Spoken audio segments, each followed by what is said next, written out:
సనాతన ధర్మంపై కమల్ హాసన్ చేసిన వ్యాఖ్యలు తీవ్ర దుమారం రేపుతున్నాయి.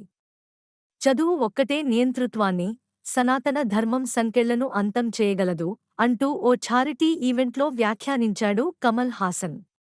ఈ వ్యాఖ్యలపై తీవ్ర అభ్యంతరం వ్యక్తం చేసిన తమిళనాడు భారతీయ జనతా పార్టీ కమల్ హాసన్ సినిమాలను హిందువులు బాయ్కాట్ చేయాలంటూ పిలుపునిచ్చింది. తాజాగా టీవీ నటుడు రవిచంద్రన్ ఏకంగా కమల్ హాసన్ని చంపేస్తానంటూ తీవ్ర వ్యాఖ్యలు చేశాడు. కమల్ హాసన్ ఓ బుర్ర తక్కువ రాజకీయ నాయకుడు. అతని సినిమాలను బాయ్కాట్ చేయాలి.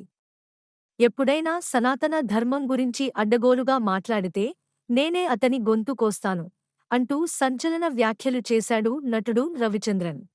రవిచంద్రన్ వ్యాఖ్యలపై కమల్ హాసన్ పార్టీ మక్కల్ నీది మయ్యం పార్టీ నేతలు పోలీసు కంప్లైంట్ ఇచ్చారు. ఆదివారం చెన్నై పోలీస్ కమిషనర్కి కంప్లైంట్ ఇచ్చిన పార్టీ నేతలు కమల్ హాసన్కి భద్రతను పెంచాల్సిందిగా కోరారు.